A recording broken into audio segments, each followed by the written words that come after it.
এদিকে ধলেশ্বরী টোল প্লাজায় বেপরোয়া বাসের ধাক্কায় মৃত্যুর ঘটনায় অভিযুক্ত বাস চালককে গ্রেপ্তার করা হয়েছে। নিহত ৪ জনের বাড়ি মুন্সিগঞ্জের নন্দনকোনা গ্রামে। সেখানেই পাশাপাশি সমাহিত হয়েছেন ৩ জন। বাস চালক ও মালিকের দৃষ্টান্তমূলক শাস্তির দাবিতে ফুঁসে উঠেছেন স্বজন ও এলাকাবাসী।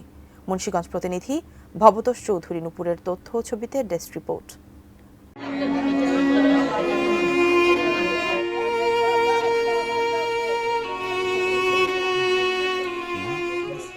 এমন করুণ পরিণতি কিছুতেই মেনে নিতে পারছেন না স্বজনরা। মুন্সিগঞ্জের সিরাজদি খানের নন্দনকোনা গ্রাম জুড়ে শোকের ছায়া। কোনো সান্ত্বনাই থামাতে পারছে না স্বজনদের কান্না আর আহাজারি।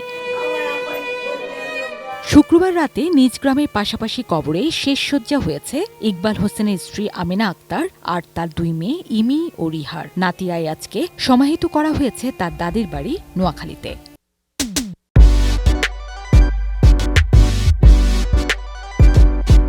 সরকার রাস্তার উন্নয়ন করছে, কিন্তু অ্যাক্সিডেন্ট দুর্ঘটনা এটার উন্নয়ন কেউই করে না এই বাংলাদেশের মধ্যে। এটাই সবচেয়ে বেশি দুঃখ। বেপরোয়া ড্রাইভার ঠিক করে নেই। নিরাপদ সড়ক চাই প্রতিটা ঘরে, সারা বাংলাদেশে একটা স্লোগান হোক, আমি এই চাই, আর কিচ্ছু চাই না। মুহূর্তে একটি পরিবার শেষ হয়ে গেল যন্ত্রদানব বাসের ধাক্কায়। শুক্রবার সকালে ঢাকা জুরাইন থেকে ব্যক্তিগত গাড়িতে করে একটি সামাজিক অনুষ্ঠানে যোগ দিতে গোপালগঞ্জ যাচ্ছিল পরিবারটি। ধলেশ্বরী টোল প্লাজায় অপেক্ষমান তাদের গাড়িকে বেপরোয়া গতিতে ধাক্কা দিয়ে পিষে ফেলে ব্যাপারী পরিবহনের একটি বাস। দুমড়ে মুচড়ে যায় প্রাইভেট কারটি।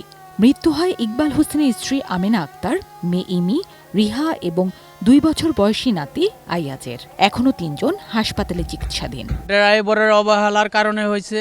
ড্রাইভারকে শাস্তির আওতায় এটার সূক্ষ্ম বিচার চাই। আমরা এখন বিচার চাই, আপনারা সূক্ষ্ম বিচার করে দেন।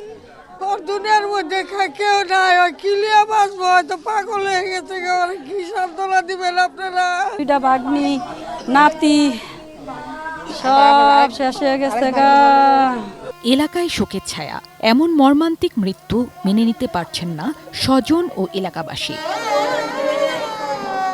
জিনিয়া ইসলাম, ডেস্ক রিপোর্ট, ATN নিউজ।